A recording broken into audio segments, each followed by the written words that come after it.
historical evening.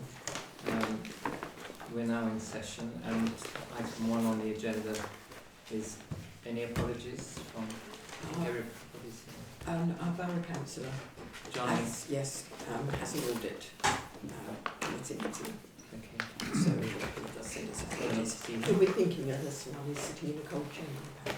Yes, I did tell him we'd be missing this.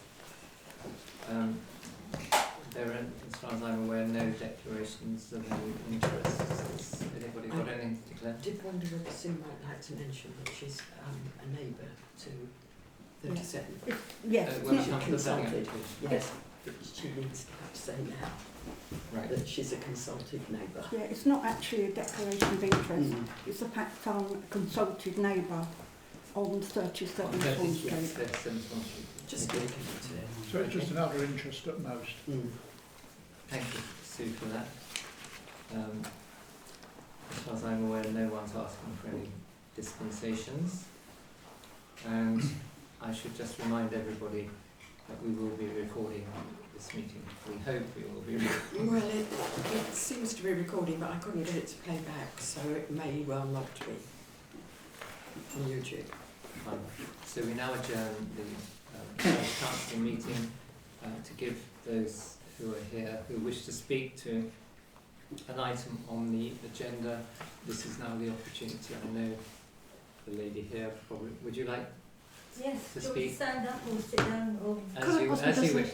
Could it possibly bring home that one and that one, okay? Yes.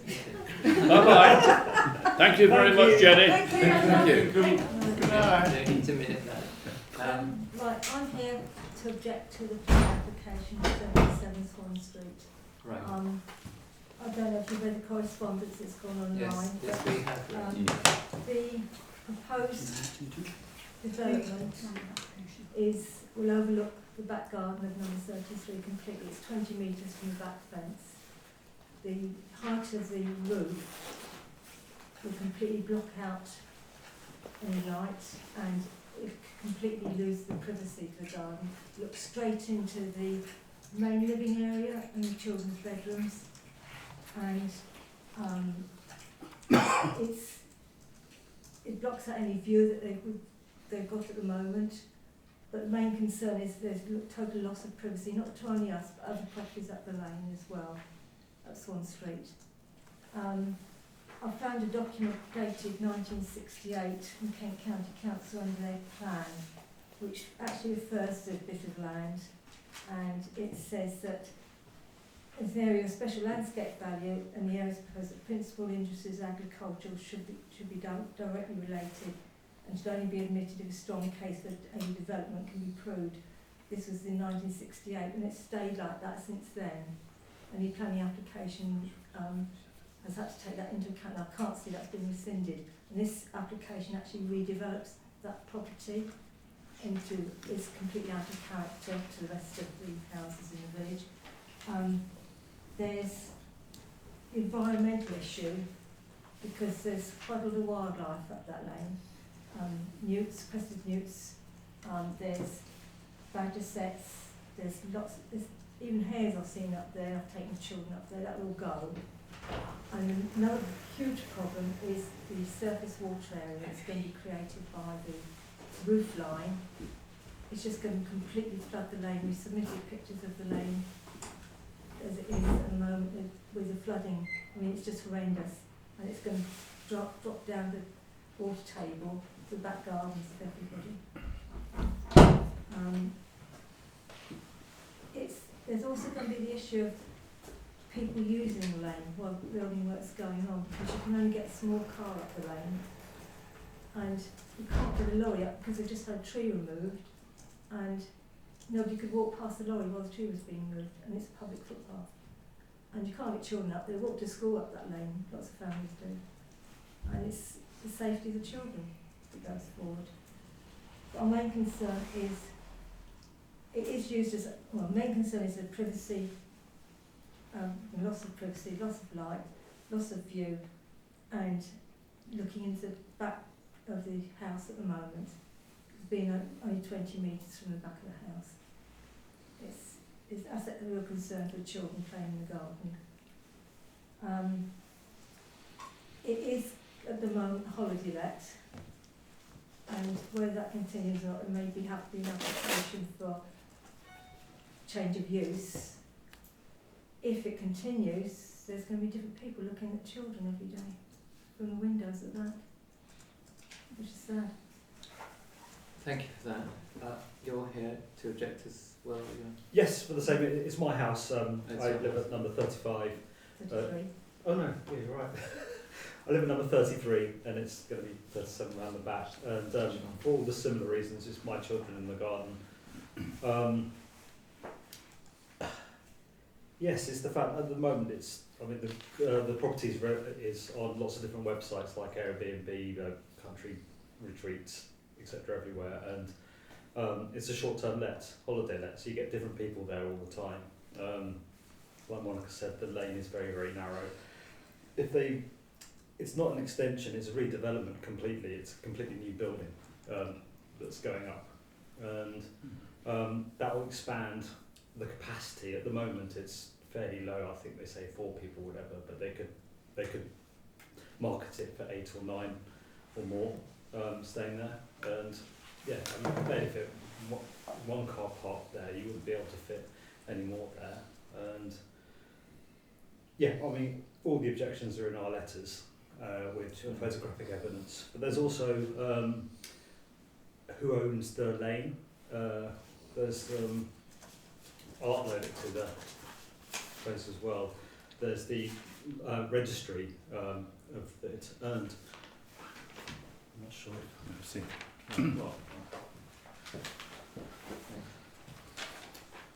we live there. That's what's owned by 35. That we're not quite sure. We think it may be a farmer or something who actually owns that. So they'd need permission to use that anyway. That's the public right of way. We live there. You can see. So I may upload that to the portal. And that's the property including that section there? Yes, that's The property driveway. belongs to 37? Yes. And they'll put it up. And yeah, it depends. I mean, I've got. Sorry, Joe, can I just ask a question on that? Well, as you're up with it, Yeah. which is your property on here? That's our property. That's one here, okay. Yeah. And so the front of the house, is that the northwest elevation on the I map? think so, yes. Yeah. Okay, so that's where their sort of front door is effectively. Yeah, and Okay, when and we're that's looking where at you the are. plans, it's going to go up. There's going to be windows facing that Yeah. way. Yeah. Facing over, and they'll be able to see into there. And are there any windows on the current property facing that way? No. It's too low. It's So how do they get into the house?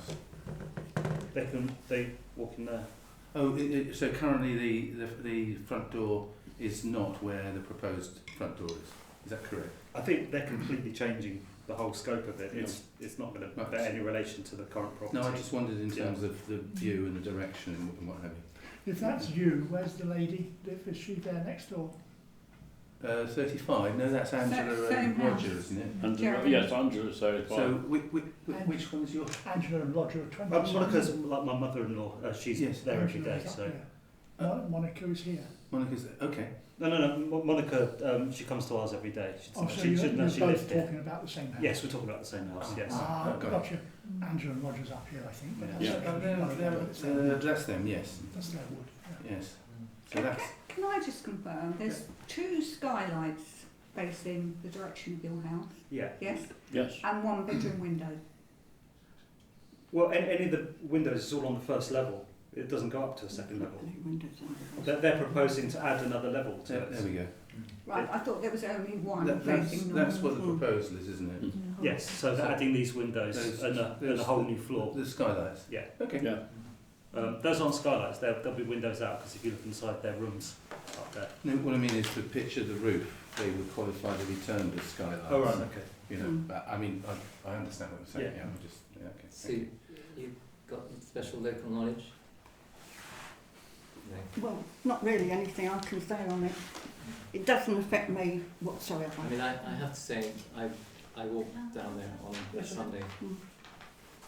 I walked down Yeah. there. It's a very secluded place. We have something I think that the owner asked Yvonne to read out, but I think you already know that he's put in a long explanation, if you like, of how they intend to come and live there as a couple and cease to have it as a holiday let. Are you going to read Yes. that out?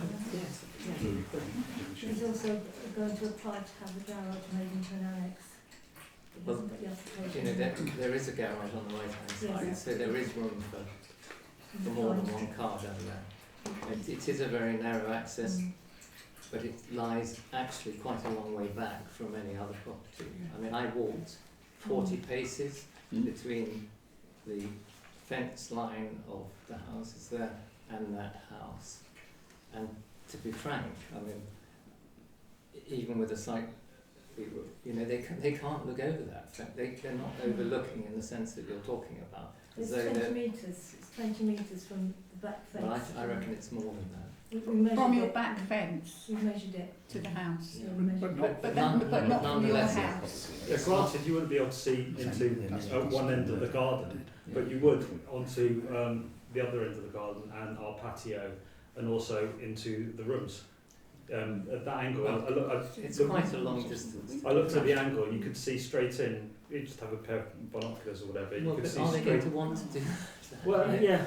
I mean, this is, you know, this is village life. You know, I mean, I mean, I expected to see the thing butted up virtually to the back fence, so it would really be an intrusion.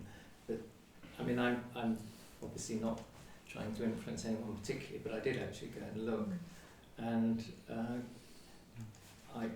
you know, I mean, if it's become a home, yeah, it's in a beautiful position. They're very lucky to have it, in my view, and they want to make one or two alterations.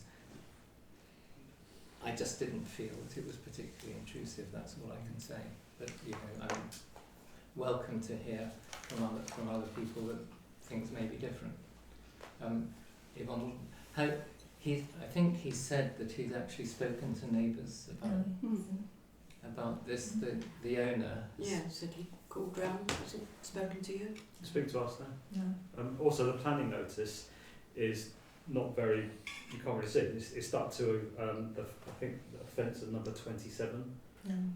or something. It's not obvious. No one's going to see it. You know, No, you have to walk down. I mean, I didn't know that drive existed. Yeah, well, there is. You have to go round the back of Yeah. a fence there. The planning notice is there, so anyone who walks there every day is not going to know about it. Yeah, it's also the noise and impact and stuff.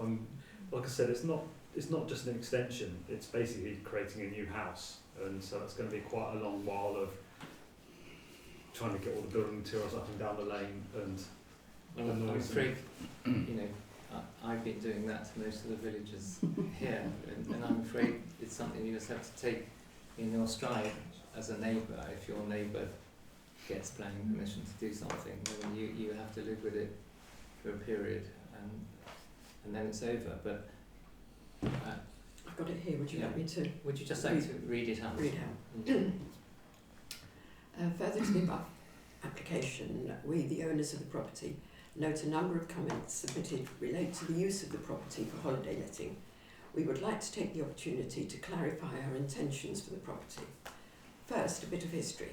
We purchased the property in February 2011, but were already familiar with Wittersham, having had parents living in Swan Street since 2000. At the time of purchase, the property was used as a second home stroke holiday let, and we took the decision to maintain it as such.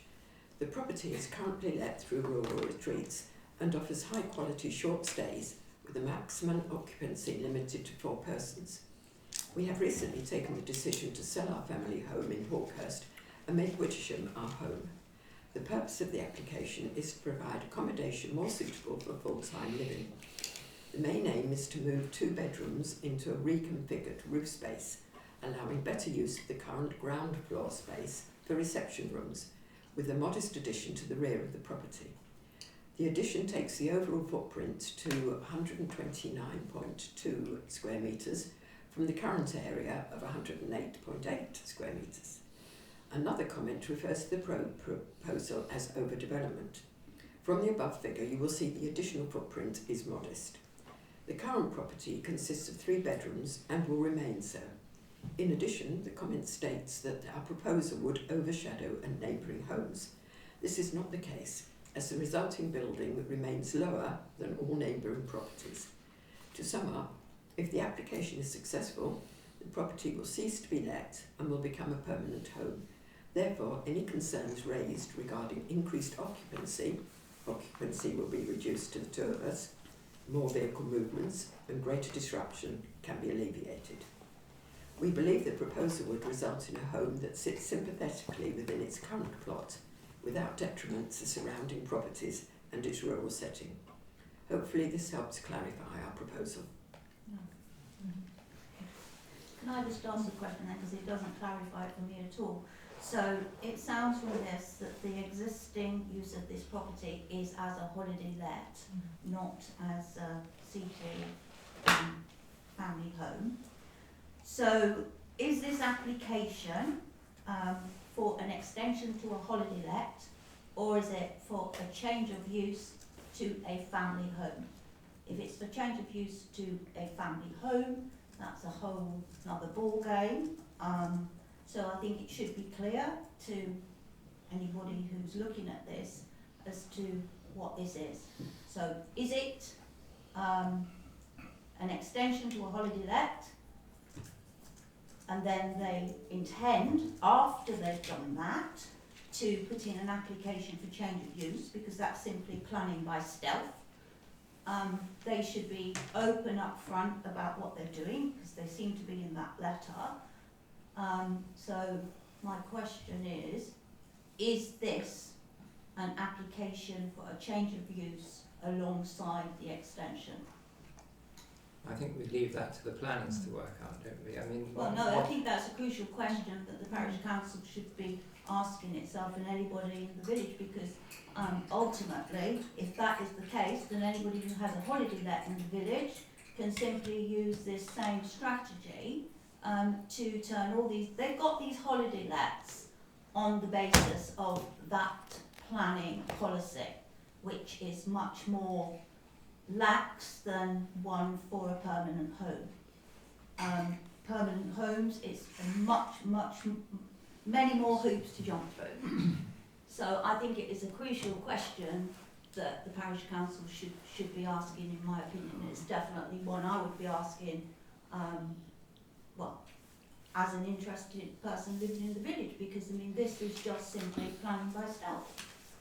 Doesn't that rather depend on when they bought the house, whether it was a holiday let? Well, they just said it was. I mean, that's when the they point bought I was it. trying to get. They bought it. So as the a key holiday question then is, when did they apply for change of use? Well, they haven't by the sound of it. No. My question is, when did they apply from change of use from a private dwelling to a holiday let?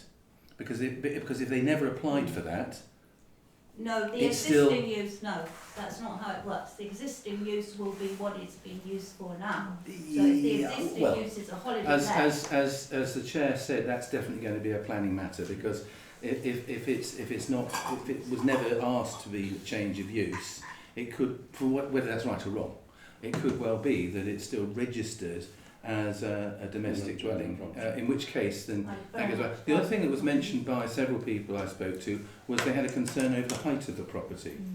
I mean, when I went and had a look, it's going from 5.5 metres to 8 metres. I couldn't see any houses around there that were lower than their proposal. It seemed that they're all rough, not exactly, but they're all roughly the same. So I didn't see there was a dramatic height over all the other properties that was being proposed at 8 metres. That's what, 23 feet? 22 feet? 8 is about 26. 26, but that seems to be pretty standard for the 2-storey houses all around there. So I was puzzled why some people were saying it's going to be, going up to this massive height on that. And there will be disruption during building. It's one of those things. But I don't know how long they plan to. I was looking at the existing floor plans. I'm a bit confused. Do we see this as, are they planning to completely demolish the house or extend it? In which case, a large amount of the footprint, which is backed up by the owner's letter, is going to remain. So it's not a particularly big extension, to be honest. What is it, 22 square metres, something like that? It's not a massive extension. and a lot of this is around planning. The whole, and unfortunately, one of the whole things is that the whole, and this is not my view, by the way, but the whole issues of a view and privacy and all that is when it comes to planning law, it's not on the side of people around the area, and we've had personal experience in a previous house. In terms of the distance overlooking, one question that might be worth looking at, has there ever been a documented report of any of the people who were staying there misbehaving, intruding? You know, is there any kind of police report? Was it ever reported that there was a problem? Because if there is, that might be helpful.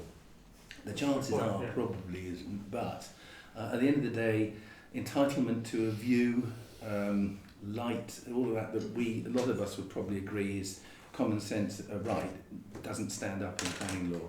And in fact, 2 days ago, the current Chancellor of the Exchequer said, crested newts or homes for people, time to make your mind up. It's a really difficult one, and I'm not against crested newts at all, by the way. But it's a really difficult one. Can I just come back on one thing? Yes. You kind of mentioned that you walked it. The property that my daughter and her partner live in, which is number 33, used to be his parents' home. We bought it from them. And he cut off the bottom part of the garden, took it away from the title, and it is actually only 20 metres. So it's... Well, I think there's a discrepancy in the discussion between the distance from the boundary to your house and from the other bungalow as it stands to your house, and there's people talking about the two different things. I don't think we're disagreeing that there's 20 metres from the fence, but it looks to me from the plan of about 55 metres. That's the extent of what he withdrew from the title of the house that they live in. Sure. Well, I mean, So if they changed the land before they sold it, that's what they did. Yeah, I'm just explaining that's the distance. When was this property built? About 1970. Or what It was allowed on the basis that it was a holiday. Oh, sorry, I don't know about the existing property. I don't Sorry, know. we really don't want sort of Yeah. conversations Trying to about this. understand the situation. You've made your points, thank you very much, and so has Miriam. Would anyone else on the committee like to say anything? I'd like to point out that we have taken the trouble to walk, or certainly two of us have, and look at the situation, and when the time comes for us to discuss it, that will be very much at the forefront of our minds. Just as a point of information, Chairman, there's been questions about the disruption, which I acknowledge, and that will happen. You talked about it yourself. My understanding has always been that disruption, or whatever word they use for it, is not a planning consideration. In other words, when you see big buildings built in the City of London or something like that, and everyone's having to walk on the other side of the road and this, that and the other, it's not a planning consideration. No. They just have to be acceptable for what they're going to build. There isn't then, of course, in that case, consider a constructor's scheme and all that sort of thing. But basically, the fact that you make noise, and they can say, please don't do it after 5 o'clock and all the rest of it, but the fact that you disrupt while you're building it is not something that stops you getting permission. No. Fine. Thank you very much for your comments. Anyone else would like to comment on anything else, Nicholas, on the agenda? No. Fine. So we finished now the public session, and we move into our committee session. The first item on our agenda is to confirm the minutes of the last meeting, which has been circulated. Are we all happy on the committee? Please represent. Yes. Yes. Yes. Discuss. Thank you very much. I shall sign them. Thank you.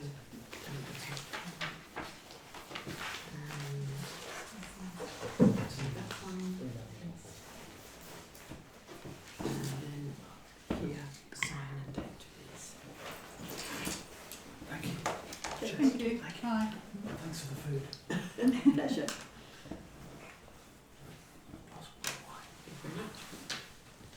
Thank you. Matters arising, we've got the regular issue of the Swan, which is in my patch. As I implied, the appeal that I made via the Outlook magazine didn't result in much in the way of positive responses.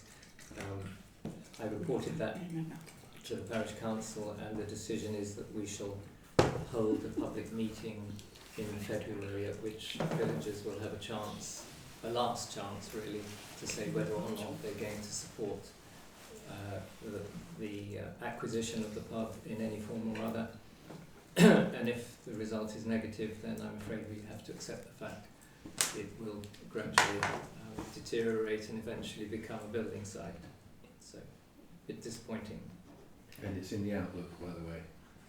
That the bit about the February meeting and your last chance.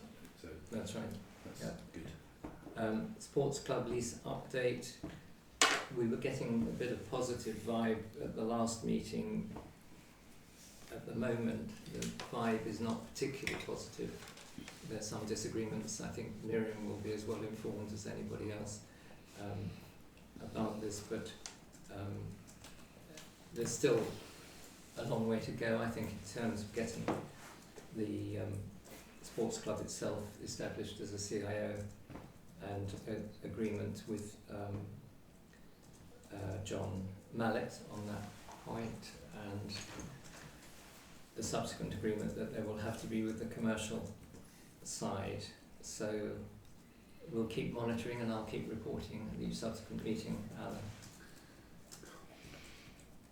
I just wanted to express a feeling, really, because at the last meeting we had, I just expressed, having been on the parish council for quite a long time and having observed the sports club lurch from crisis to crisis as I see it, and I'm happy to be shouted down on that, but that I just felt I had a feeling of basically complete hopelessness over the agenda.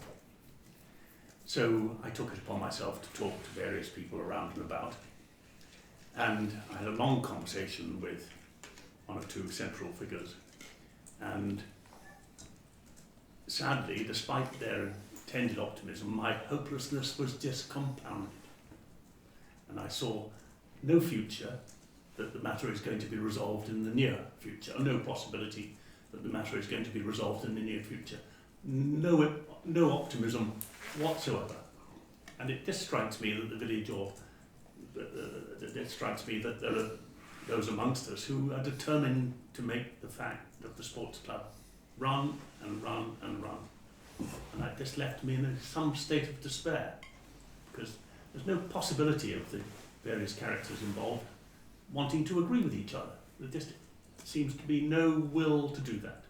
And it's exactly the same as it was 10 years ago. So it left me in a deep hole of despair about the whole thing, which is such a pity, because Wittersham used to be such a cooperative, cohesive village. And nobody's prepared to give an inch.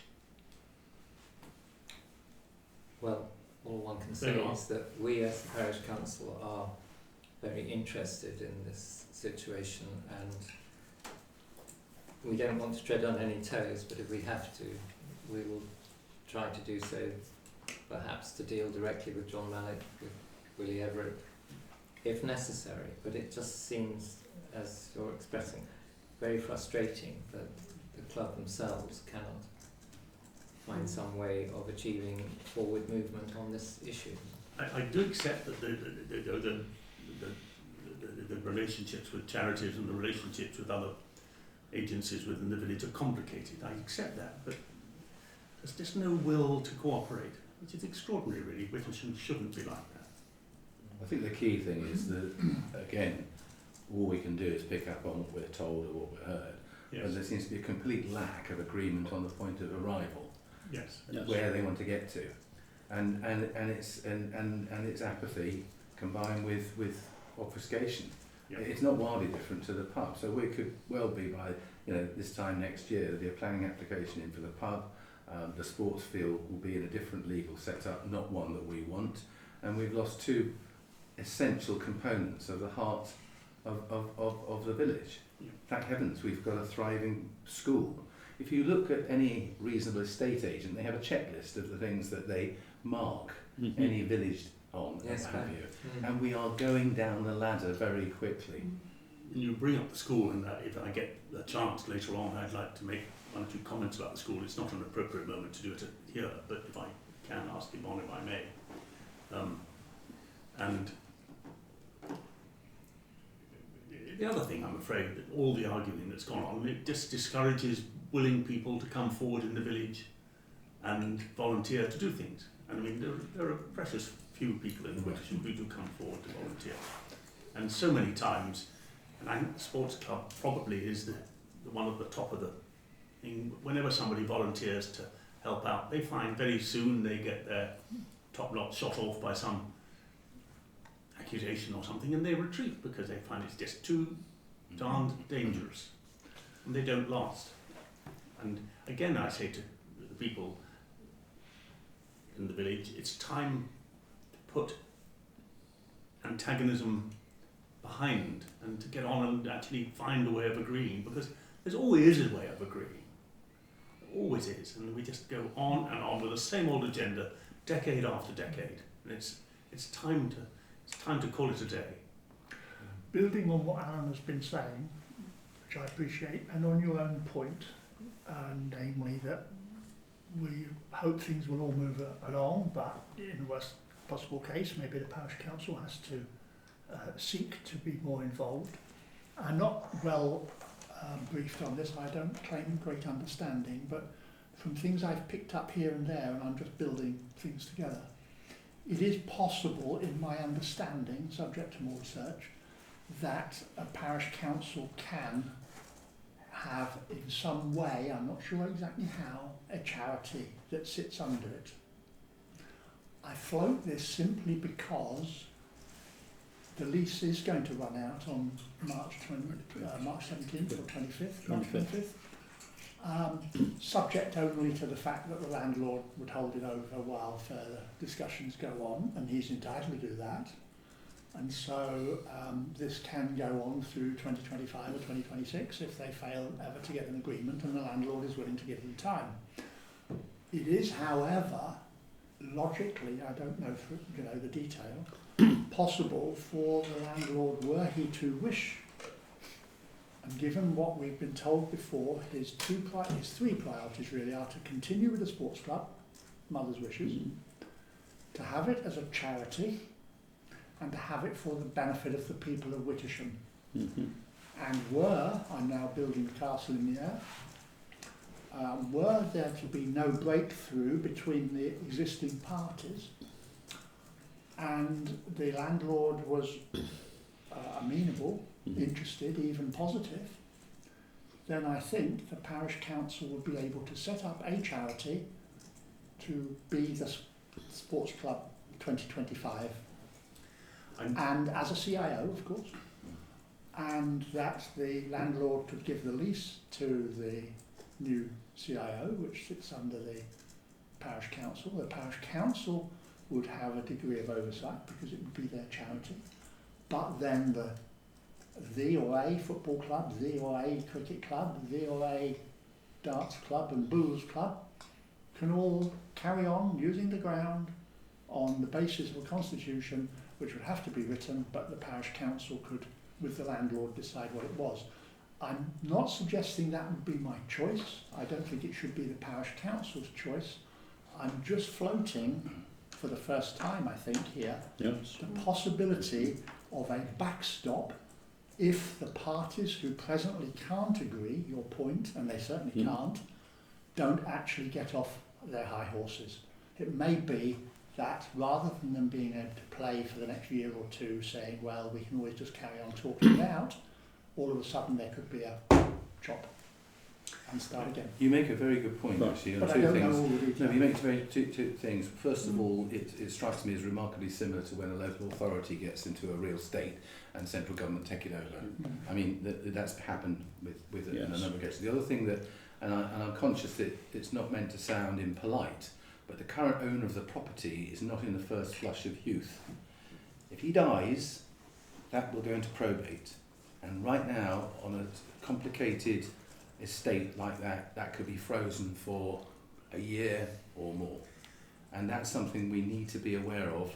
We could all be stuck, no lease is signed, and you could find the executors say, it's closed. I think that the chances of the agreement coming, as I understand it, between now and March, when the lease comes to an end, it's pretty small. There's going to have to be a radical change of behaviour by some people in the village before that happens, and I think the chances of it happening by March are very small. As we know, there's a possibility that the owner may, you know, very elderly, may die at any time. I'm not being unkind, it's just a fact of life. Yeah. I think, and I may have got this wrong, and it's only from memory, I think it's possible that the beneficiaries of the estate include 2 family members and the parish council. Hadn't heard that before. I don't think it's a beneficiary, Alan, No. but I've only heard Well, it very vaguely. I was told that quite clearly the other day, that is actually a fact, but I'm happy to be wrong on I that. think it may be trustees or something like that.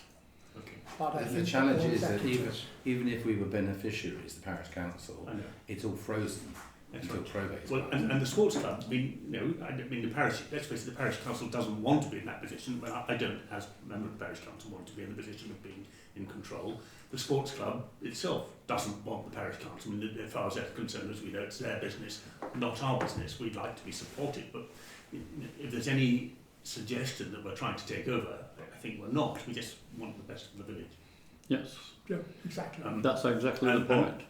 And I mean, my experience of life is that if something is there and people want it for the benefit of the village, 10 years and it sorts itself out. Extraordinarily enough, it must have taken a huge amount of energy to stop it happening. Because 10 years, things sort themselves out. There must be a huge amount of antagonism and deliberate objection or obstruction to stop us having achieved what we want. Because things like this don't take 10 years. Now, I think in March what happens, I think I'm right in saying that the lease can just be run over, just be held over. And even if a new lease hasn't been signed, an application can be made and the lease can just be carry on running over. But for how long? For how long? And also the current owner is not going to last. Indeed. And then probate Until happens. somebody decides in the village, 1 or 2 or 3 or 4 people decide, actually we're going to get around the table and agree to this. Well, maybe what we should do then as a parish council is have a backup plan or a backstop, as I think you said. Because it's only 3 months, 12, 13 weeks months to go. Yeah. I think you're absolutely spot on. I'd be amazed if the current protagonists can come to an agreement. Sadly, it won't happen. I think we should have, as a parish council, bear in mind, I think our ultimate responsibility is to all the people in the village, which is reflected actually in the current lease. It's to all the people, not to certain individuals or certain clubs. And I think we should put together a backstop plan. Hopefully we never need to use it. We should have a backstop plan that frankly, if the day before the lease is due to lapse, nothing has happened and a new lease hasn't been signed, rather than just kick the can down the road and then find that the owner passes away and everything is frozen. Right, and then we can't do anything about it. And the executive could find they padlock the gates, and we couldn't do anything about it. We should have a backstop plan which can swing into action, even though we don't particularly want it. But at least it's there in the event that the current situation isn't resolved the day before the lease. Whether we indeed do have the right or the wherewithal or whatever to do that, I just don't know. But I mean, it's a nice idea. Can I suggest perhaps that if the council wishes, Chairman, it might resolve to accept the spending of a certain amount of money, I don't know how much yet, to get advice on the exact circumstances in which were the council to want to do it, it could set up a charity and what the limitations on us would be. Because we may find that actually my castle in the air is flooded. That it doesn't actually, it doesn't work in the way that we hope it might. It's not in any case what we would like it. It's only, plan B. But I feel maybe we should go and investigate that a bit and Well, I perhaps think- accept that it'll cost us a little bit of money. I think it's a good idea, and I think the expenditure is fine. The problem, I think, is we asked 3 different opinions, we get 3 different opinions, all of which would be different. Some of it will be legislative. We are very much governed by legislation. And that then actually takes the responsibility again away from those people who are on the ground negotiating. Oh, totally because agree. that begins to threaten them. And in fact, I think they will begin then to think, well, we've got such another game going here, we've got all these lawyers involved, we can carry on doing this for years and years. No, I I think think it won't draws, happen. it draws a No. halt. They lose their place in the game. I suspect ways will be found around that, and then there will be counterclaims and counter-legal arguments. Well, you might be right. And I think we need to appeal to the better nature of those involved, to the better nature, and actually get them to find a way to want to have an agreement rather than want not to. That is where we ought to be, Alan, and I just Yes. was offering a suggestion Yeah. as to how, if they don't agree, there might be a deadline, not the one they think. In other words, that the never after the 25th of March. It may be that, it wouldn't be on the 25th of March, but sometime a bit after that, perhaps the whole thing just gets taken away. I think It's we just should- a thought. I think we should explore it. I agree with you. So, I think we should explore it now and have a backstop plan and hope we don't have to use it. I think maybe we if you're happy, Go on. to perhaps authorise me to move a bit further forward in contacting both John Mallet and Willie to explain that we've seen very little progress and we're happy about that, and that we are very interested as a parish council in the continuation of this lease, and if necessary prepared to put ourselves into whatever form is necessary to inherit the lease. But very much a charity, because that's his Yeah. red line. round this red line. And I mean, I'm happy to do that. I'm slightly nervous about approaching a firm of lawyers at this point, Okay. but I think if they're aware of that, I do think that I do detect that John Mallet is getting frustrated Yes. by lack of progress.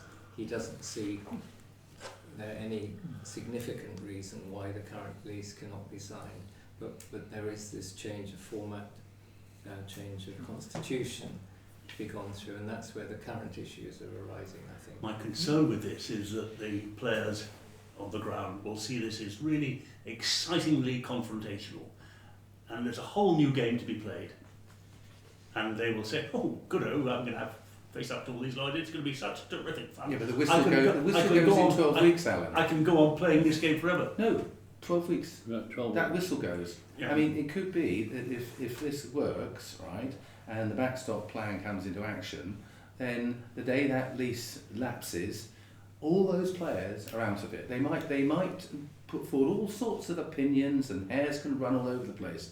But if we get this right, it's irrelevant. It's a done deal. You know, and I think that I completely back John on exploring. I'm not going to that. object to it, but I just see that that's a threat to the players on the ground, and I Well, suspect. maybe they might actually get their act together Well, and I make a suspect decision. their nature is that they will say this is a new game afoot. I'm going to wait and see what happens, and I'm going to have such fun when it does, because I'll be up for it. But what will they be able to do if they are no longer in the game? They'll find something to do. I'm sure. They've found something to do. Every time we've found a corner to go round, they've found something to block it for the last 10 years. They'll carry on doing the same thing if they possibly can. But in that case, they don't deserve to be in the positions they are, They don't. None of them do. and we'll see what develops. But I just think that, as Paul I have an suggests, idea where we may be able to get some information, as you said. We don't want to go to lawyers unnecessarily. no. Again, I can think what I'm thinking. I mean, in summary, the whole thing is a shameful episode in the history of Wittersham. And for a village like Wittersham to be unable, over 10 years, to come to sort of sensible, calm, cooperative agreement is just a shameful example. And I'm personally ashamed that this has happened in our village. And I would implore those involved now to take stock, to say, look, call it a day, I want to cooperate with you and come to the solution within the next fortnight. Okay, well, I think we've expressed our views, and I will proceed to make that contact and to see what reaction we get. And in the meantime, various of us are in contact with various members. Pending on the results of what we're hoping to achieve, John, we don't have much time to play with.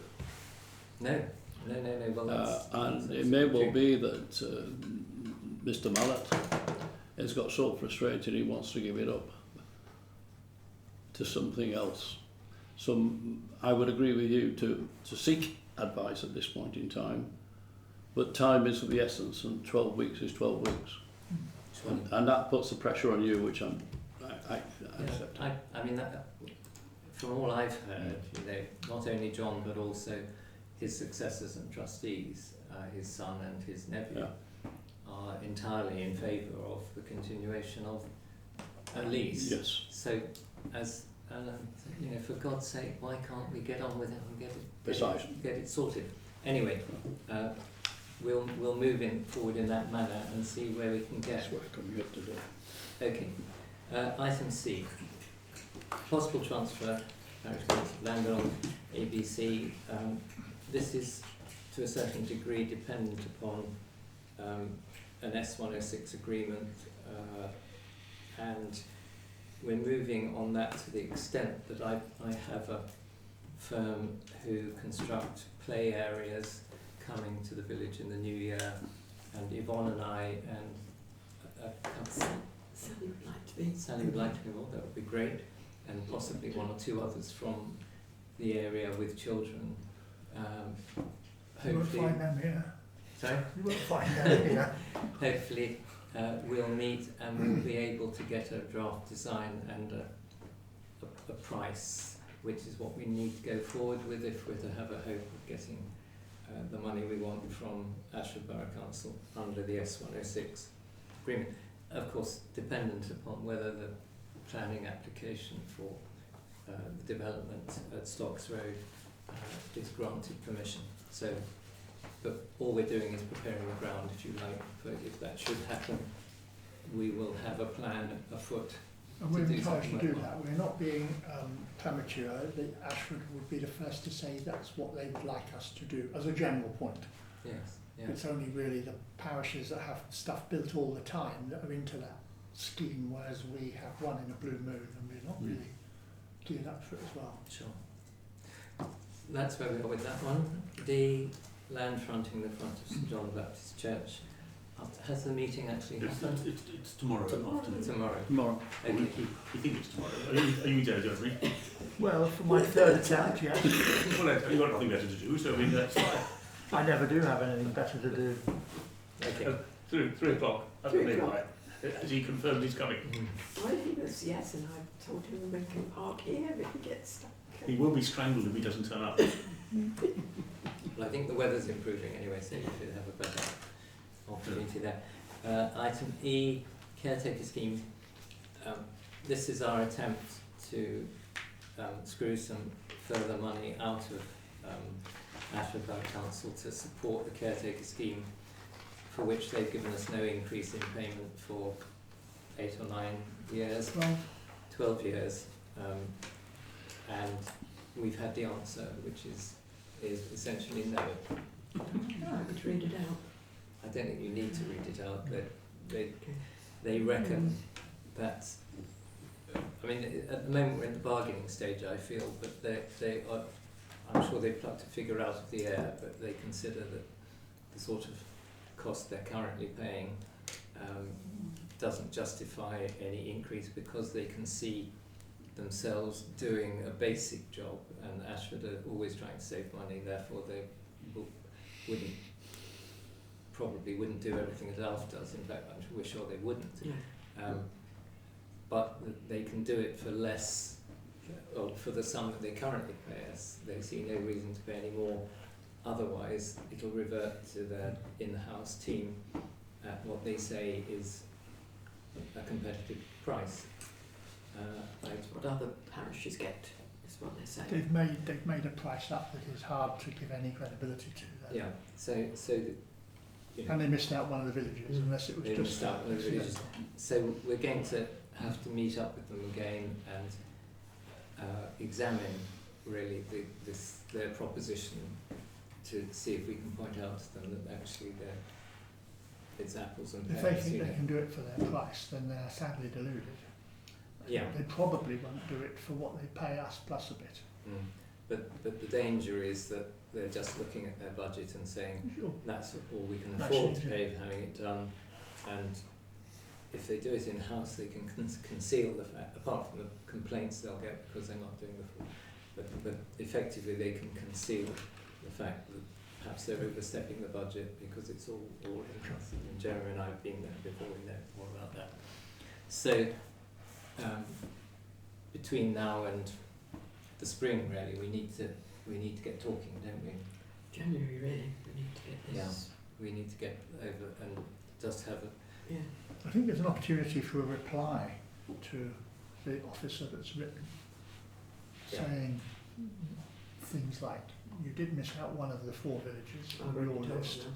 Ask for a Okay, review. but nevertheless, it can go in as part of the ballast of the letter, that you've pitched it at roughly half of the price of 12 years ago, and that was not a made-up price, that was actually what you paid to have it done at the time by a third-party contractor, namely Kent. So I think there's been about 35% inflation since, or 40, so they are, you know, we've all underbid things, but it's just completely away with the fair. It's utterly impossible. Would you like to work with Jeremy on a draft response? With all the knowledge he has as well. Politely push it back to them, and then suggest that we meet in the new year.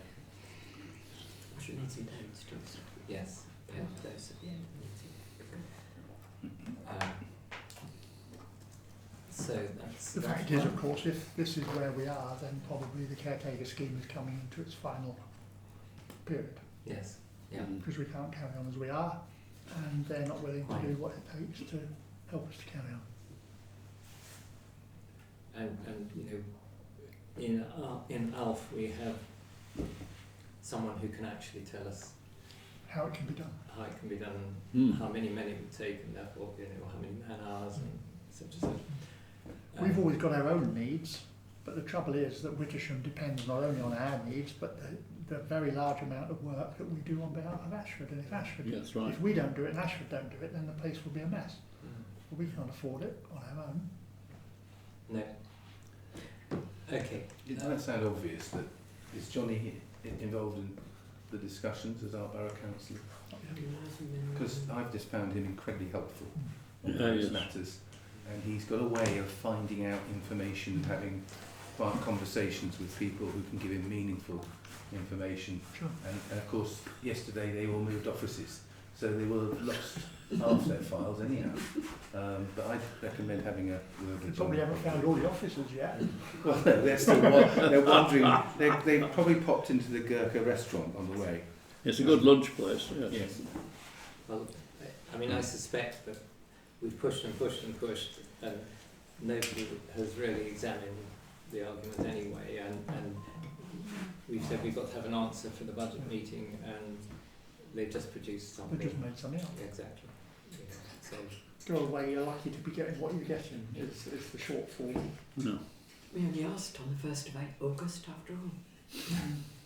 anyway, there definitely needs to be some decision before the main grass cutting season in the spring.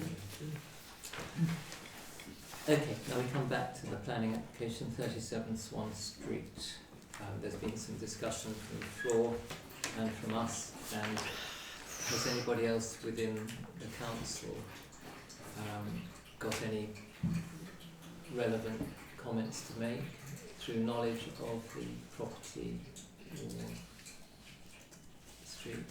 I mean, I can say that property, when we first moved in, which was nearly 38 years ago, it was a private house. It wasn't rental then. I don't know when it actually became a rental. I'm sure it was bought as a private house, don't you think? And then it Yeah. developed because they didn't need it. But there's nothing to stop you letting it out if it's a private house with full residential, is there? So it's... There's nothing to stop you letting your house. No. You don't need planning Yeah, I permission don't for that think if it's got full residential permission.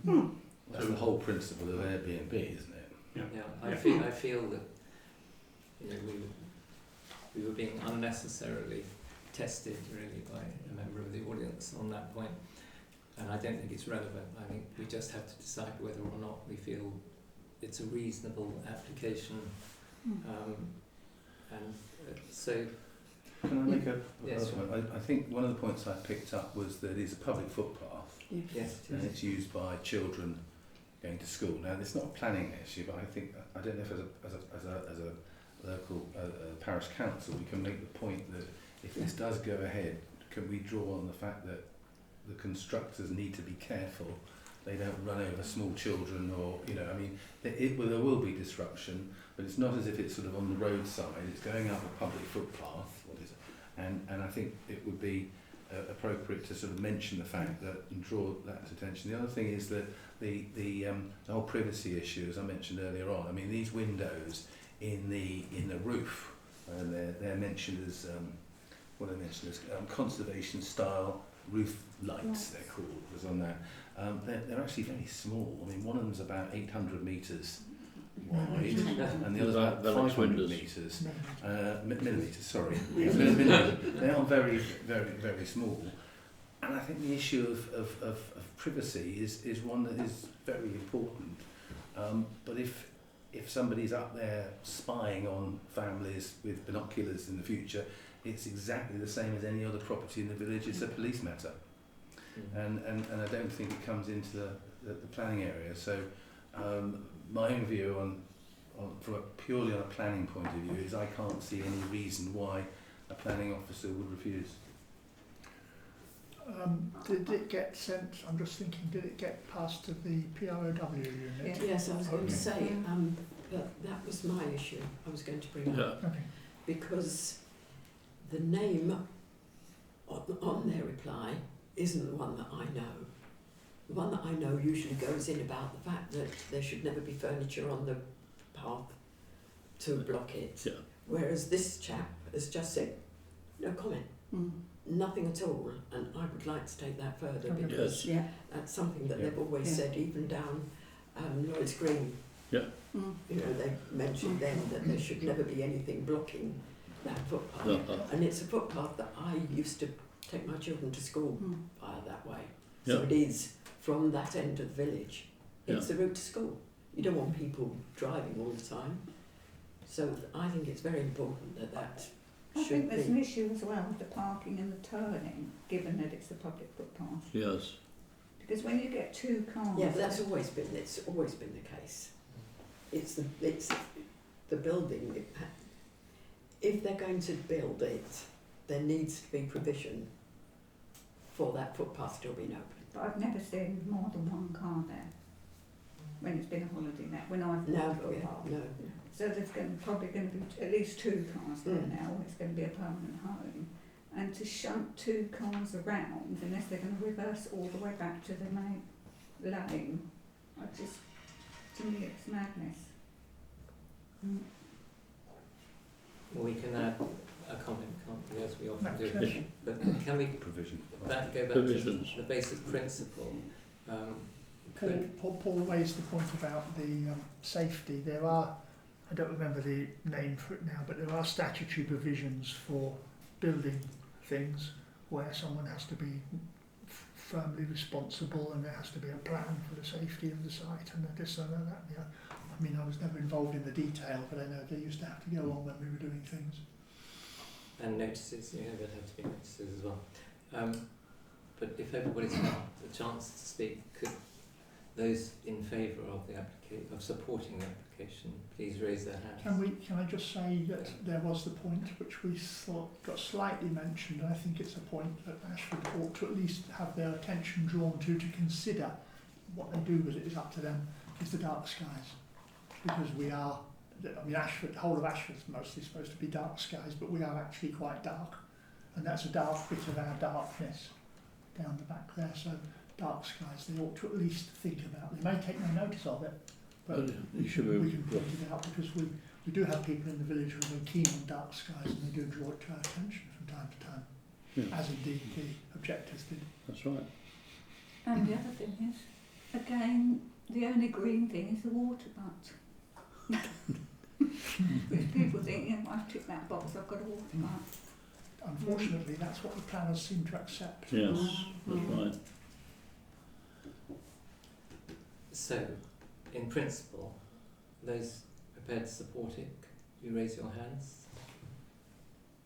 Okay, and I would echo that, so I'm afraid the Parish Council is supporting that application. And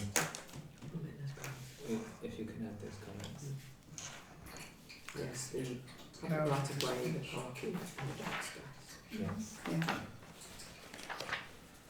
Okay, thank you for that. The next item is the budget. We've all had copies of the proposed budget, and it's been tossed backwards and forwards a bit, and I'd like to think that we can accept it as it now stands, having had outline discussion at 37026.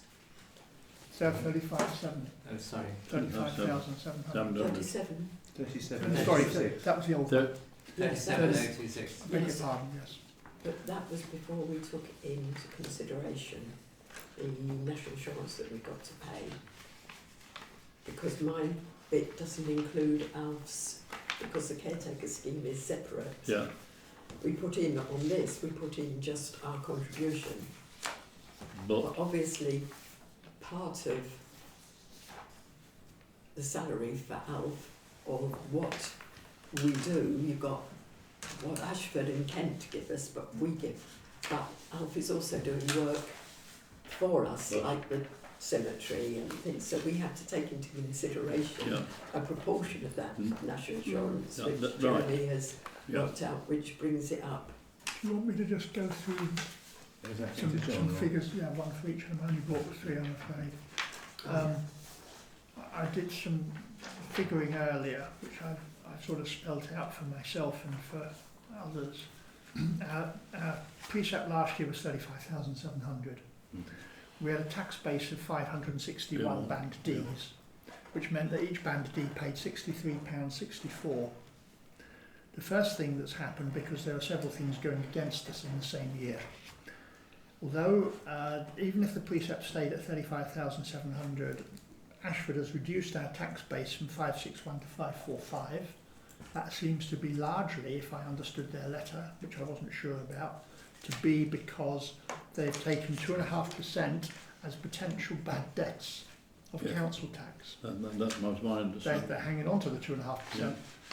So the actual amount that people pay, it's the things divided by 97.5% of the people rather than 100%. They push it up.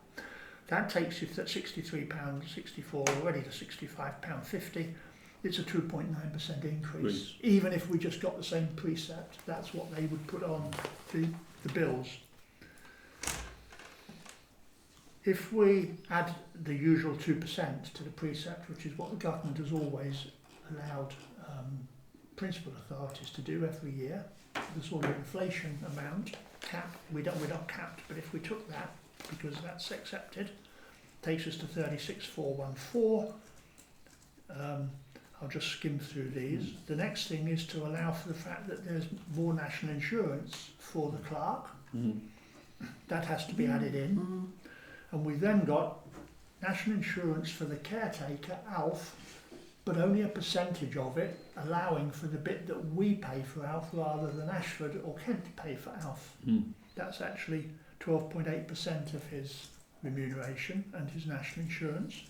And if you add all them together, you find that the increase on an individual bill will go up 8.7%, but the increase in our precept would only go up 5.6%, the reason being because of that tax base change.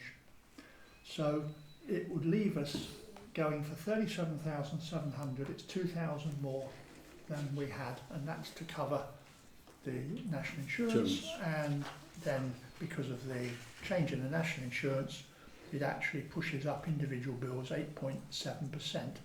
However, while the 8.7% sounds serious, it's actually for a band D £5.54 a year. So in other words, 55 pence a month on a bill of... Plus they'd have the Ashford increases. They'll have all of them. They'll have all of them, but for Wittersham it'll be £5.54 or 55p a month For in the- a bill on the- which is typically 200 and something. So have we got two items here? Do we accept the budget as one item? Yes, yes. They're two different Which I things, think yeah. we agree Mhm. the budget as presented. And we then thank Jeremy very much for explaining as best he can an extremely complicated item is what the precept we should seek going forward, and the conclusion was, I believe, 37,700. Yeah. Correct? Again, we have all had that explained to us. Is everybody happy that that's an appropriate figure? Yes. Yes. And our thanks again to Jeremy for it's way beyond my ability to understand. Do you want to have a proposer, a seconder for the precept, because it's very Yeah. formal? Okay, could we have a proposer for the precept? Okay, Colin and Jeremy are proposing and seconding. Okay. Thank you. Right, the next item, the email from the High Wheel National Landscape Team. This is the time to bring in the Mary Walton thing, is it? Well, it's just that you had picked out the specific thing about the fact that they were pointing out to us that the amended Section 85 of the Countryside and Rights of Way, the key piece of legislation protecting AONBs, the amendment created a new duty on relevant authorities to seek to further the purpose of conserving and enhancing the natural beauty of the area when just discharging their functions in relation to or affecting land in areas of national landscape. I just thought that we're often being asked whether we are aware of these Yes. things. Mm. So I just wanted to bring your notice that you have actually noted that. So when we are considering things, I know we have always been aware, but it's, I just thought You should record it. I should. Indeed, and it is an enhancement of Section Jackson. 85. There, for some of them who members here who weren't here during the long, drawn-out, ongoing discussions with certain residents, the Section 85 used to require us to have a count, take account, have whatever. It now requires us to seek to improve or enhance. But in both cases, the magic words are when carrying out our functions. Now, functions is not defined. I floated the idea when I was first vice chairman here, that I thought when we do planning applications, which is what the original thing was, that was probably not a function. We were assured always it was by members of the residents group, but CALC's immediate response was no. CALC's planning advisor said no, and Ashford planners said no. No. In no case did they ever feel that planning was a function of ours. So that put that on one side. The other part of it, though, is that we do have functions, even if we're not quite sure what they are. I think probably the burial ground is a function, so we should certainly think of it when we're dealing there. But we don't have many. We have powers, quite a lot of powers, but we don't have many functions. There's a thing that springs to mind that goes back, as you quite rightly said, when Stocks Road was first mooted, back in medieval times probably. One of the proponents, one of the supporters, was our then tree surgeon, Phil Wilcox, who has a very specific and long track record in understanding flora and fauna and its impact on the village. And he pointed out that the design then, which has now evolved, was actually far more responsible, if you can put it that way, in attracting bees, flowers, the whole kind of ecological bit compared to what it is at the moment. And we took that on board, and he was then, as I said, then our tree warden, which that's a function. And I think we could successfully prove that we listened to him, we took it into account in our discussion. So I would say that's a good example of us discharging our responsibilities towards the environment. Yeah, sure. Thank you, Yvonne. We will bear that in mind going forward. Calc the notice of the 2025 Community Awards Scheme, and Yes, this is a matter of us. yes, we seeing need to if there's think about anybody it, who come wishes up to with bring- suggestions for the next meeting. It'll be on the agenda, but will be under closed session, so that we can then discuss. Okay, so people can so think know that that anybody they feel who deserves to be put anyone forward that you might like to. Exactly. for that award. Working party reports. Caretaker, well, we're pretty much up to date. Well, yes, a couple of things. Those of you that have taken a walk around the Memorial Garden will have noticed. Tree. Yes.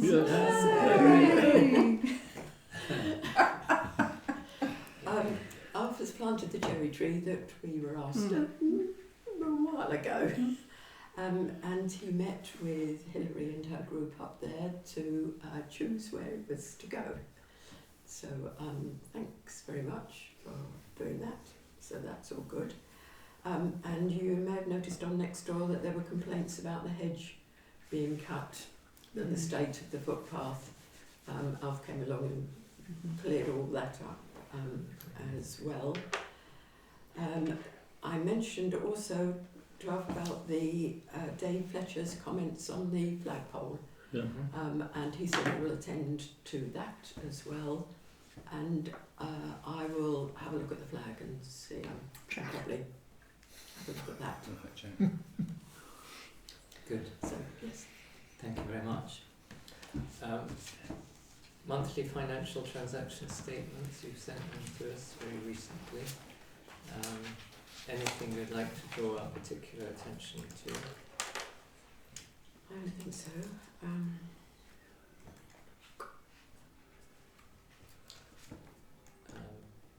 That poor old highway mirror, you know. Second, it's gone again. What, Exton Lane? Yes, Yeah. second time. Oh, grief. Well, it was blown to pieces, I think, this time. I don't think Well, it was a it's- tractor. No, it was, yes, I agree. Yeah. I mean, So we're going to leave it for a while now until the spring. yeah, it needs to be much more robust if it's going to survive, I Mm. think. But this one had better fastenings on as well. It was double done because we thought the last time that we'd got it, so extra care was taken this time. It's still got it. Are the brackets still on it? Has it torn off? It hasn't been added to someone's collection. That was my thought, but I don't Is there think any so. evidence of anything left? Because for that to blow off, even though in a high wind, is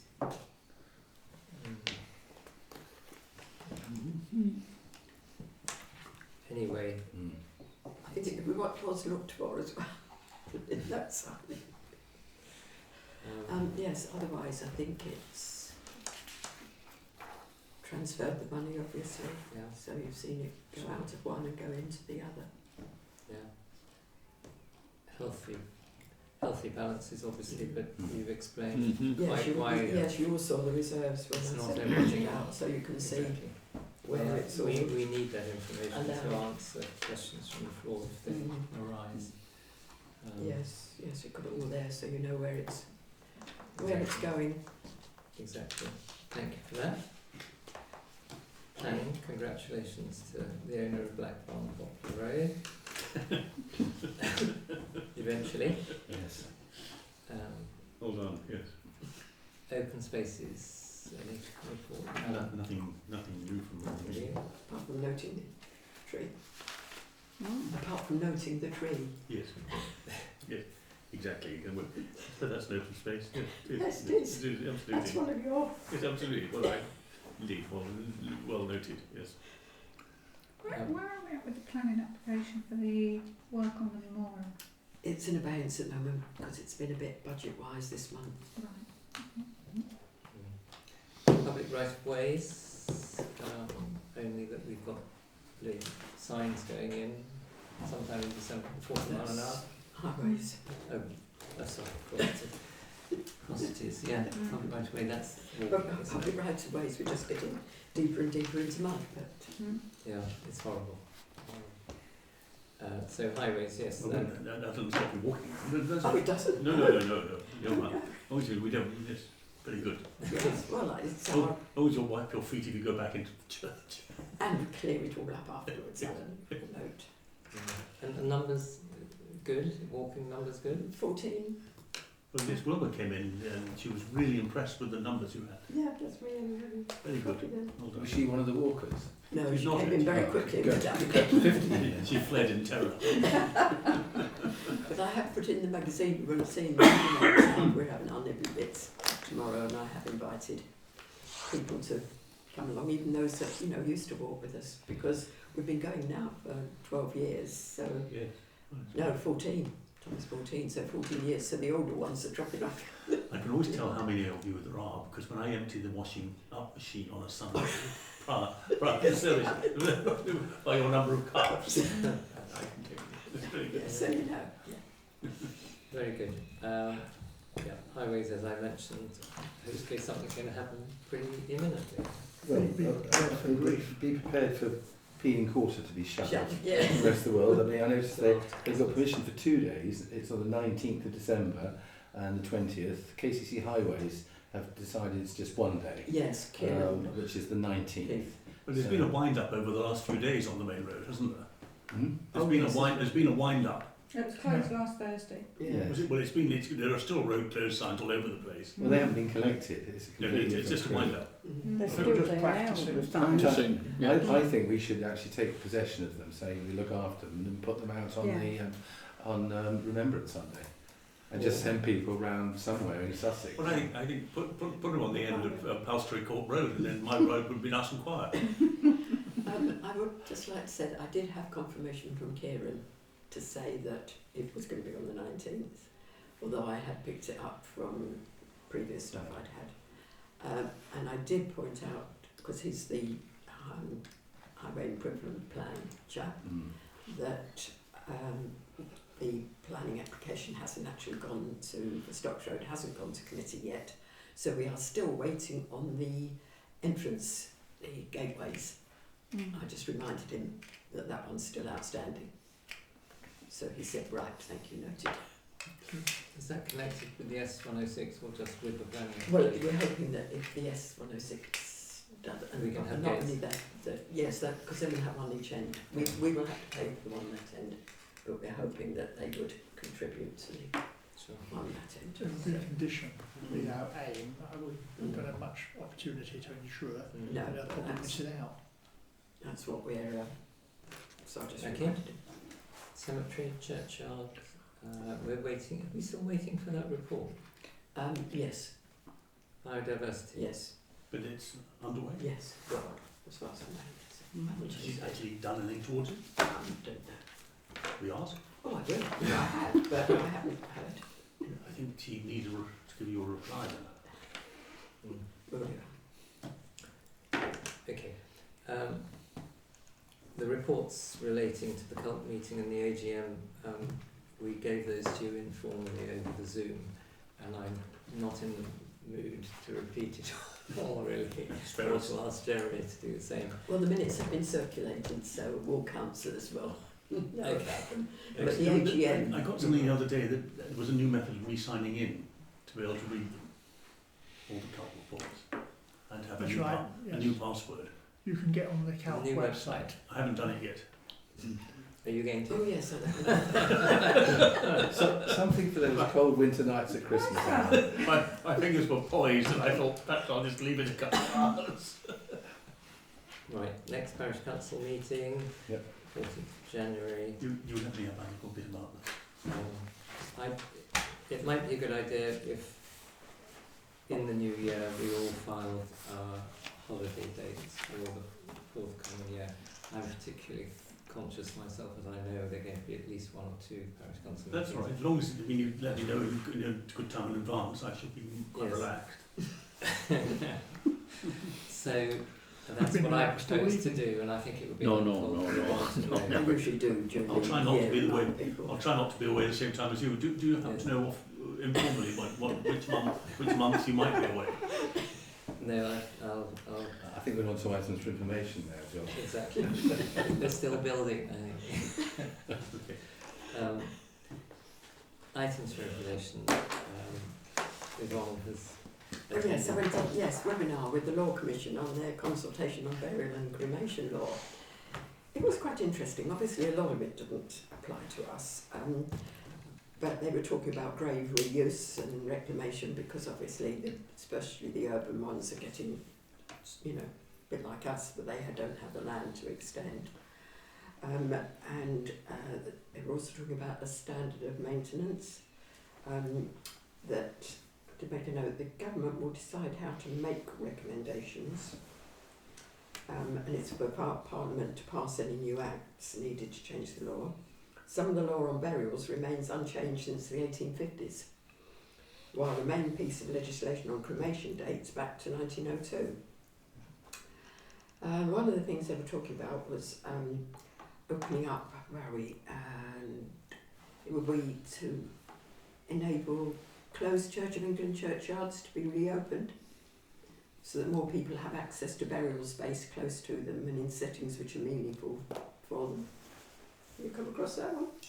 I have heard it has been suggested, but of course, if you dig down just a little way, it may not be marked by a stone, but you do tend to find remains, which, interestingly enough, because I have some experience of digging in churchyards, the bits migrate towards the surface over a number of years. So, while straightening up stones, I have found human bones coming to the surface. And Doctors' mistakes come back to haunt them. So they're consulting on whether there should be any provision to share fees or to charge an additional fee for burials in previously closed churchyard. Yes, I wonder. But there were quite a lot of open spaces in the churchyard, and theoretically, I don't think we should obstruct it. This is just one of the proposals. So it's the 100-year rule, isn't there? The 100-year rule. Well, ours, yes. I don't know what it's like in the churchyard, but obviously when I issue an exclusive right of burial, that is for 100 years. Yeah. And of course, as you remember, you'll know this already, but there's at least one house in the village, quite a long way from the church, where their garden paths are created out of stones that once stood in the churchyard. Their inscriptions are face down. Is that our equivalent of the Elgin marbles? That sort of Do thing. we need to ask them back? Whether we should claim them back, I'm not sure. Well, I'll leave it to you as the church warden. There are down your way. It's not my house. It's down your way. Yeah. So anyway, it was interesting. Yeah. So I will go to this. The consultation is going to be done by the 9th of January. Yeah. So I will go I and wouldn't be against it, I say. I think it's not a bad idea to start burying people around the church. We will get the money. Yeah. And the other thing I wanted to mention was the Parish Council coffee shop that I have on a Thursday, like this Thursday coming. I sent £90 to the Jeremiah Greenland charity Well done. for bits, for the extra. That's great. I mean, that gives me a way in, if I might. Exactly, now's your chance. Is it all right? Yes, items of information, I would like to. Well, on this very point, the Jeremiah Greenland charity met last week. That's the distribution committee, and we don't have a lot of money, but for instance last year we were able to make some quite substantial contributions to children school for educational purposes, children who had specific needs and that sort of thing, and we have had one or two really quite substantial donations over the last couple of years, so we've been able to up our game a bit. And then there's this new charity that David Williams is going to be funding, which is going to have a lot more money, and that's got an educational intention. Stella, who you may or may not know, is the new head, and I must say I thought she's a star turn. Did anybody met Stella? Has she been promoted from within, or? She's temporary head, and I think I certainly encourage her, and I'd encourage anybody who's thinking of appointing her to do so, but I think from April she's hoping to become proper head. And I must say, I think she's a real star turn. I can't tell you how impressed I was after a conversation or two with her. Anyway, I mean, for instance, they're up against it down there. They actually are up against it. And I won't give you too many examples, but for instance, there was a pay rise for teachers not long ago, which was heralded by Whitehall and the House of Parliament as being, a great step forward. And so they had to pay their teachers more. They didn't actually get any extra money. So they had to fund the pay rises out of existing budgets. which meant they had to make 3 staff members redundant. And I mean, some of the challenges she told me about, I'm quite sure they were all true, but they were fairly credible. And they have a special class, an orchard class for children who have particular types of difficulty and so on. But their budget is always, and even more so since the pay rises and so on, even more constrained. And certainly the Jeremiah Greenland Trust, and I think the other trust, the Julie Mary Trust, does see an opportunity to put funds in one way or another, and we discussed that. And she's keen that we could start with supporting a salary for the member of staff who leads the forest school. It would be a starting point, because that isn't a huge sum of money, but we could begin to do that sort of thing, because that would be acceptable to them, and it would be, I think, probably a very good thing for the village charities to think about doing. Having said that, it wouldn't be long in our current budget before we ran out of money. So this is just to sort of throw it open. That, how does a charity like the Jeremiah Greenland or the Judy Mary Trust Fund raise money? Donations, legacies, fundraising events, all of which are under consideration. But yeah, anyway, so I think the school is up against it, which is, makes me sad, because it shouldn't be, really, should it? There's a great irony in what you've explained there, Alan, which is that we heard at length the new government complaining bitterly about a black hole. The way a black hole usually arises, the MOD was a famous one 15 years ago, is that they're told they can spend the money without being given it. Yeah, and ultimately they borrow from Peter to pay Paul until they've got a black hole. And then everyone complains about whoever did it, which in the case of MOD was you got a bit the more. last Labour government. I'm just slightly ashamed or embarrassed that we could assume that teachers' pay was going up, which is fair enough, but that the school was expected to actually pay for it themselves without getting any extra money, which nobody knew. I mean, I certainly didn't know that. You would assume it followed, but it doesn't. And they don't get any increase in budget for doing that. I think what you also highlighted is that I would suggest that the vast majority of people in the village have no idea what the Jeremiah Greenland Trust is all about. Well, that's why and the trust has never really gone out and actively sought funds. There's usually been the odd bequest here, the odd legacy there, and so on over the years. Maybe that what you've just quoted there is a brilliant example of actually making a very significant local difference.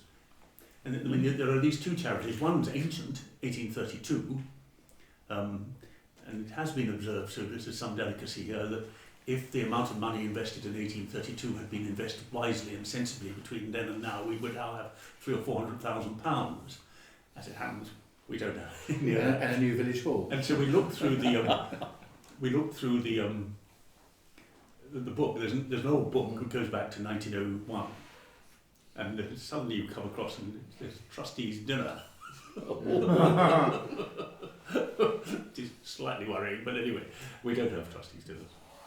But there is an opportunity there. And of course the other charity is embryonic. It's only just about to come off the blocks. So 2 contrasting educational charities. What is this is David Williams? This is David Williams. He's putting really a large sum of his own money into that to get it going, and a member of his wife. Oh, really? And Alan is a trustee. He's a trustee Well, of unfortunately on both. Everything. I tried to avoid it, but They nobody volunteered. Nobody wanted it. Are your, just out of interest, do your terms of reference that the Jeremiah Greenland Fund allow you to, because I thought it was supposed to be supporting the hard up in the village and giving them a little bit of extra money. We were confined to Wittersham residents. Which isn't necessarily the school. The other trust, the Judy Mary, is not. It's our box near Appledore. So we're working with the Jeremiah Green, and we can't. For instance, we were asked to support a Tenchton family, and we were not able to do that. And we looking at the Constitution, we have felt able to expand our remit into not just supporting the hard, which we still do, but also providing educational resources. Well, what about an article in Outlook about the Jeremiah Agreement and just spreading the word? I think it's just slightly delicate because, for instance, we do take self-referrals, and we have done that. We did a year or two ago make some mistakes where we started sending cards to people who have had a tough year or whatever, and we actually got one or two really quite vigorous complaints saying, I don't need charity, so we had to be quite careful. But I had one of those after I'd had a difficult year, and it touched me, and I was really... Well, that's positive feedback. But we Yes. stopped doing it, but that was the Really? intention. Yes. Because Well, I thought, oh, how nice. and I mean, I just happen to know that although we don't have much money to distribute, how to put this? I'm just aware that we have saved at least a couple of lives. You know? Yeah, I can imagine. Yeah. Which is no bad thing, is it? But I'm not suggesting No, but the article, the Outlook But should appeal for money. getting the balance right, and have I got the just skills to be able to describe- write something which doesn't, Just describe the charity and Yeah. invite people to contribute to it, Yeah. rather than the other way around saying Yeah. if you're hard up, yeah, writing. I'll talk to my fellow trustees and we'll see what they think. Some of them will be in favour and some won't, but I think I How can many are there? There's two committees. There's the trustees committee, which is 5, Oh, and there's the distribution committee, which is 5. different And they're people. different. I'm on both, but otherwise they're different. It gets a bit unworkable when Yeah. the committees. And the part of the trustees is that there has to be. It's a bit like the two gentlemen from Verona. Part of the constitution is there have to be two gentlemen from Tenterden who attend to see fair play. Has that been difficult to find? No. Where do you find it? No, there are two gentlemen from Tenterden who loyally come along once a year and sit there, and they don't really know why they're there, but they're just to see fair play. Okay, well, thank you, Alan. They don't even get dinner out of it. Yeah. It's like, Yes, no, Not anymore. It may be that in the old, that's maybe where it went, and that's where the funds went. I don't know. Thank you. So, but thank you, John. Yes. So I can begin to feel like, well, writing a tool from the magazine, I'm going to do the cricket club. I might even do the Jeremiah Agreement. Excuse me. So I can feel it coming on. Okay, any other business? Would anyone like to mention anything? No. Oh, I thought we wanted to mention the car park. Oh yes, sorry. Yeah. Sue wanted to mention the as we stumble through the dark, wading through the canal. Could we? Whose responsibility is the maintenance upkeep of the car park at the back? It's the village hall, and they are well aware of it, and they have got an AGM on the 16th, so you could come along and. Yeah. But they are aware, and they are trying to do something about it. Okay. Could we? 16th. It's in the magazine. That's very encouraging. Could we send Yes. a sort of a Well, formal note? Okay, I you've see, got it. I see yeah. the chairman on a regular. He's one of the walkers, and I mention it. And Right. Yeah. So that's it is. potholes and light, more light? Does it Yeah, need the more light yes. came on. Sue and I When we came out of the got water. right to the end. Right, well, Sam Sam, was Sam's going to down have a in the word car with park. Paul because she said Yes. she noticed that I'm tonight. sorry So about Sam's that. going to have a word with Paul because I wondered whether or not it would be an expense. They actually put another light at the other end of the car park that came on, and then you've got the light here, and then you've got one at the end of the car park. But number one, it'd be quite a good useful security thing because we have had over the years, you remember, some challenges with security here. And at one stage, we locked all the gates so that no one could park here, which was a bit counterintuitive. But it wouldn't take a huge expense to lay an armoured cable and then a floodlight on a pole at the other end. And then if there were we're trying to encourage people to park here. People going to the school or events. yes, And the other thing, of course, is the sports field. I Oh, mean, that's the whole issue of Yeah. parking in the street has reached a sort of boiling point, and frankly, the state of the car park here doesn't exactly encourage people to park unless they're wearing Wellingtons. you'll find that there's a bit of an issue because it is a village hall car park, so Yeah. they don't want all and sundry to park there. They do let the school and they do let the football club, Yes. but it's not generally a car park for Yeah, no, that's the fair. village. That's Which is fair. what they said, because then people Yeah. using it find they've got half a car park already full. The response from the football club was disappointing, that they said basically it's not their responsibility, the parking on the road, Well, which unfortunately upset quite a lot of people. if I can find it, that's something else I wanted to do. Thank you for bringing that up. After the piece in the magazine, next door about the parking, what are the parish council going to do about it, etc. I suggested that the person that was complaining had a word with the football club secretary, which she did. She copied me in. If I can. So then I emailed Darren Yes, you did. Anderson, our worthy police, and yes, so he's come back with there is a regular problem at most football grounds. It could be worth seeing if a traffic warden could attend, and if any obstructions are occurring, then a call to police could be made, which I sent on to the football club secretary, and she was grateful that we had tried to do something about it, and they will do what they can. So So they're we probably have- just going to wait for an accident, because it is absolutely appalling. Yeah. It really is. But I thought, well, we've been, often what's parish council doing about it? So that's what the parish council has done about it. Yeah. Not that, we don't have any power. We can just do. We could stick a road What we closed can. notice up from our This staff. one's, this one's still there, isn't it? But I do think the football club have the solution in their grasp. It's their members who are parking there. It's the visitors. Well, yeah, no, but if you say to the visitors car park, it's a bit about education. Going back to your point, it's about being sensible and saying there's a car park here. Don't be lazy. Do that. There is a lengthy response I've read somewhere from the football club, basically saying it's nothing to do with them. Yes, and they can't put bollards out and they can't do this. They can't- Well, that's why everything they can't said do. about, Whereas where there was a will, they could sort it out Yeah. very quickly. And nobody's prepared to challenge that situation. I just wanted to add that to She's got in and out. items for information. The circuit. Okay. Park and ride. She's got the circuit. Okay. Right, the formal meeting is now closed. Thank you very much, and thank you those who bothered to come up. That's good. Do